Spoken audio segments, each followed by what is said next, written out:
Hi, my name is Trucy. The pen name I go by is Leah Star.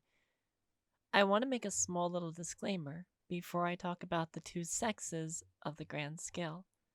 It's important to understand what preferred fantasy is and what reality is.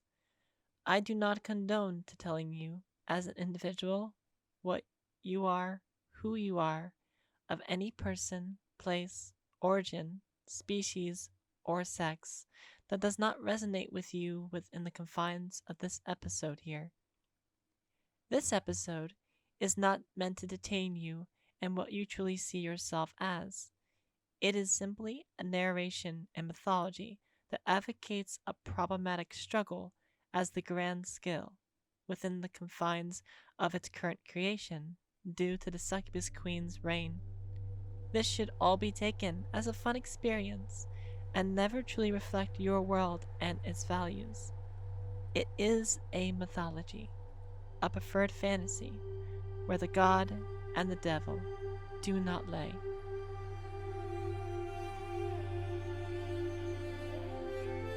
The image of Behemoth, the one they call the Rock Dremah, or the all-ancient breath, created the four raw elemental creations that would serve the realm of Filgia.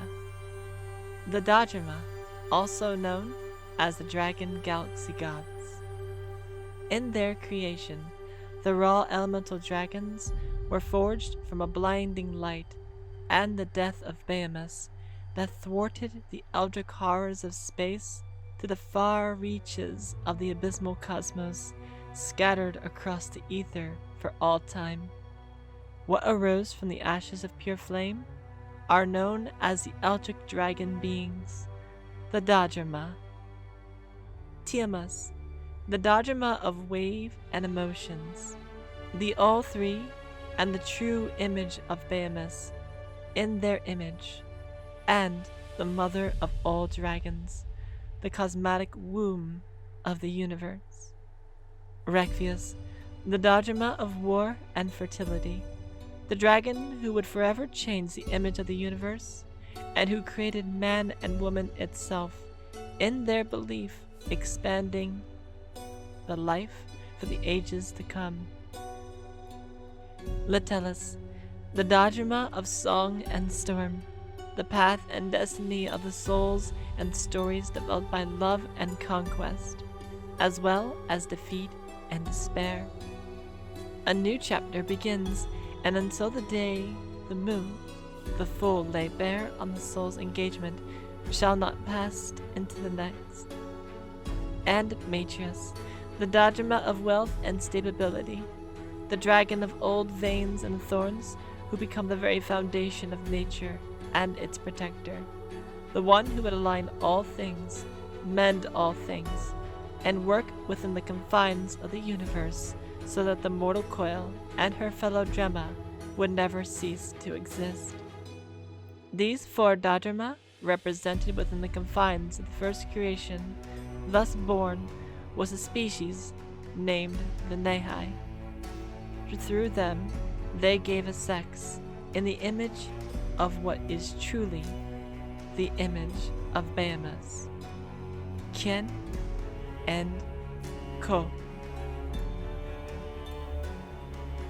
This is the collective lore of the Filgia realm, YOR ELTHEIS. Welcome to the grand scale.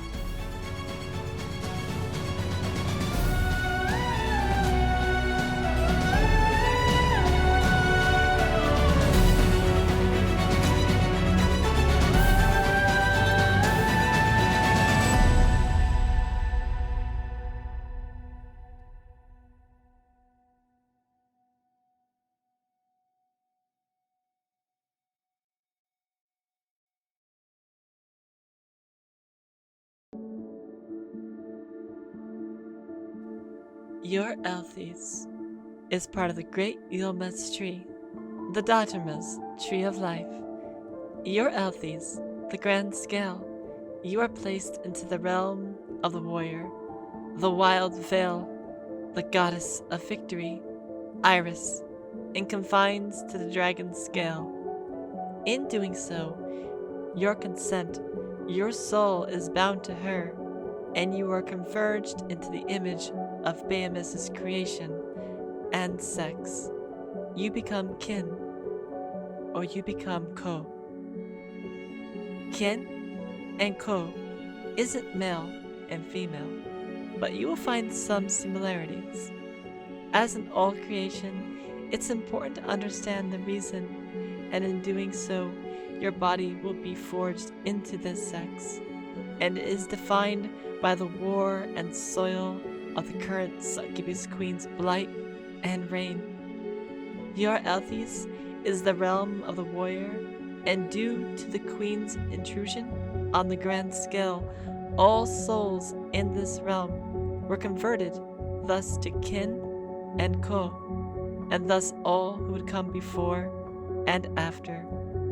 This was the price paid to remove the vile, void Dremah and her minions from the realm and Iris's battlefield. This was Iris's choice to save what she and Dremah Tiamese worked so hard to make. No child may enter the realm of YOR ELTHEIS, and Iris has restricted the ability of procreation, even in the protest of the Dremah's will, to avoid conflict and fatality of the succubus queen's reign. Before the succubus queen, those that were of many sexes and species all did within time sought to become with child, or become its caretaker, as there was plenty of relationship and desire within the confines of the battlefield. Iris, the Dremah of balance, the goddess of victory, would be amongst them, and feast, slay, fuck to her heart's content. All those of womb with child would be relocated to the center of the grand scale's capital to be accepted into maternity, and not return until the child was born and raised. For those born in YOR ELTHEIS were warriors of the realm, not just a single mortal coil's soul, but the foundation of warriors to come, the children that would tell stories for the ages. You, remnant of Filgia, regardless of your past life, your body, when converged into the dragon creation of the mortal context, you, bound by breath of Behemoth itself, are placed into the form of an adult being when entering the grand scale. Those that were before you, those that lay bare, even in death, were converged all into adulthood. Species have come and gone in the grand scale, but what a large majority of its population takes up is the male and female now converged into kin and ko. Regardless of their gender, regardless of their beliefs, their soul bound to Iris, and she who beseeched them as warrior, upon agreeing, even you would shell this fate, for you understood this upon your creation. There is no male or female in the grand scale at present time. There is only the true image of Behemoth, Ken and Ko, the first creation of the universe. A Ko, pronounced as Ko, is a natural mini giant of a being, able to carry body weight of a voluptuous volume. The Ko have large breasts, as well as skulls much larger than any adult male or female in comparison. From the verse called Earth. Normally, at 7 feet tall, they can reach up to 10 feet and rarely 12 in size. You would assume that large bosoms of their carriage would cause great back pain, but for all shapes and curves of a Ko, her body is designed by a dragon. Her invertebrae is fortified. Her upper arm and shoulder can send shockwaves through the mountains themselves. She was defined and made in strength. She is truly a size and stature to behold, although muscle definition isn't always presented, if rarely, as much as you would think, and the body fat is more naturally due to the dragon chromosomes that adds to this in the blood of a ko.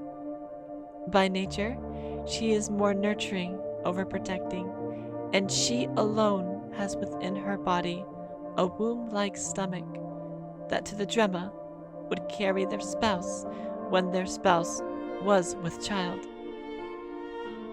To a mortal, it's a leftover and powerful tool able to contain other warriors through use of your skills and your size to digest and convert your enemies' bodies into your vessel. With this ability, it aids you to be more powerful. A ko is protecting second in nature, and in doing so, she seems more docile at times, if motherly.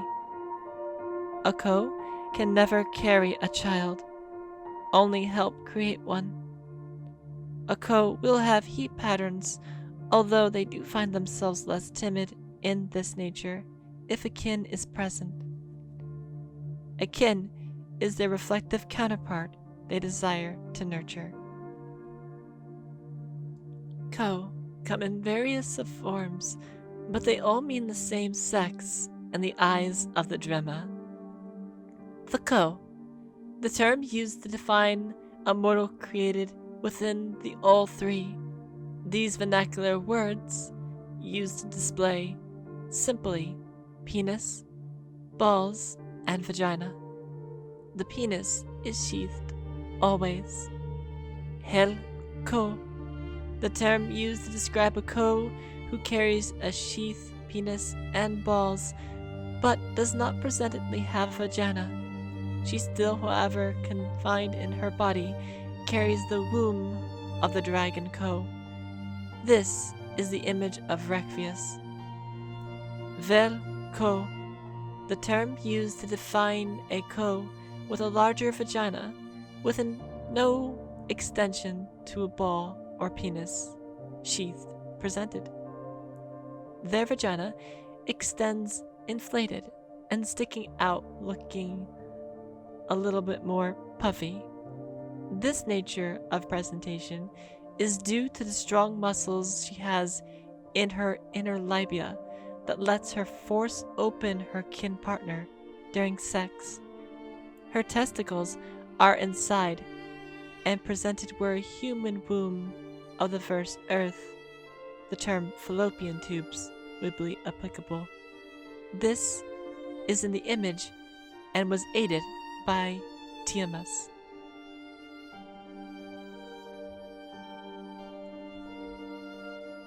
A kin, pronounced ken, is a very timid and rather overly explorative in nature. Her petite body ranges anywhere from 4 foot to 5'2", and her skull size in her maturity, at full adulthood, is much smaller than a human skull. A kin's nature is very fragile and willing. She will protect first over nurturing. She too carries breasts, but hers are not naturally very large, but always present, as well as her co-counterpart. She was created to be not the strength of the two, but the patience of the two. But being that you are created in the image of a mature kin, you are not without heat, and your consent struggle due to being unable to have a child leads you to a constant desire of maternity that is lacklustering at all time presence. A kin has a flame in her chest that can come off as aggressive as well, but she naturally adapts well when she's with a companion that is a ko. It is her reflective dynamic. The kin's chromosome counterpart is far different than a ko's, and to the Dremah, it's much less hotter, as well as those who would have used arcane magic would describe.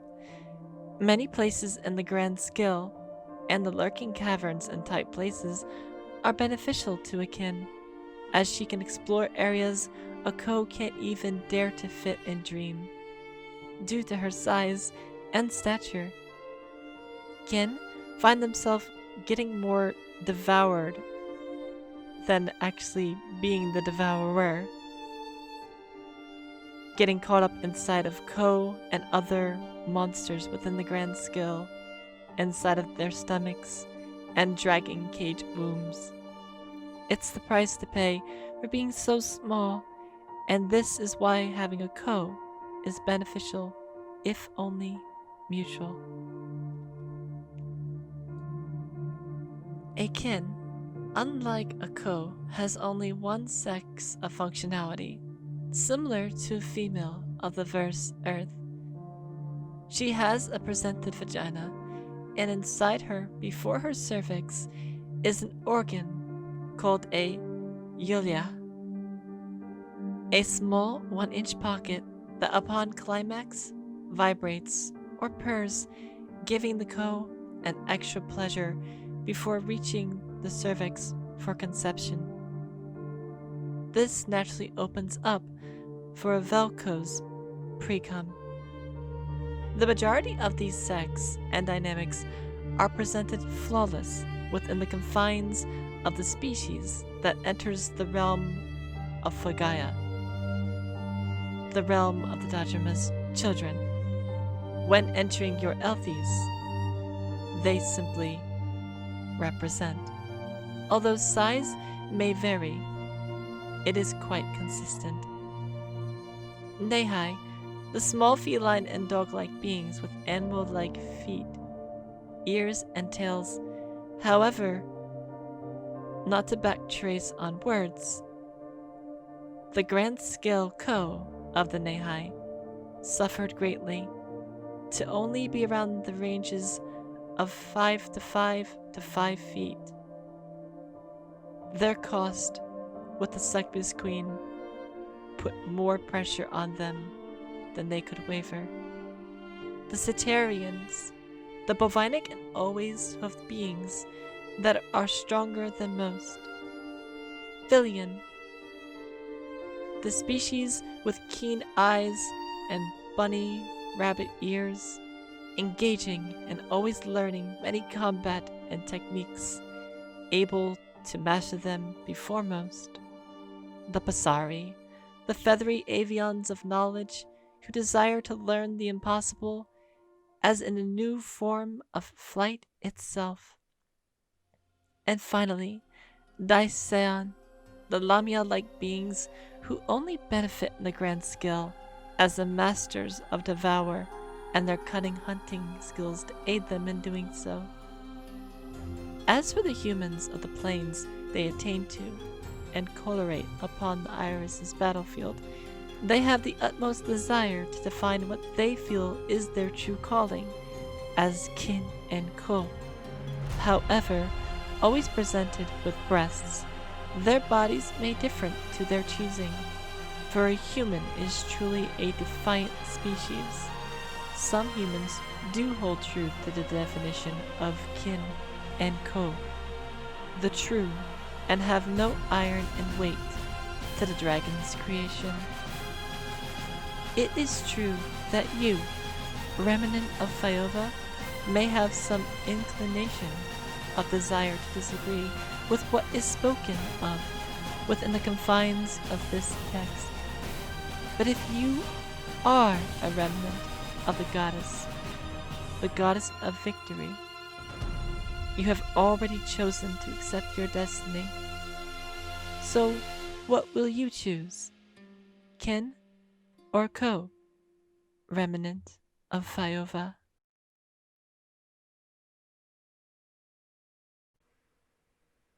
This has been the collective lore of the Filgia realm, YOR ELTHEIS. The Grand Scale, AWAS, is copyright 2022, Project Filgia. All rights reserved.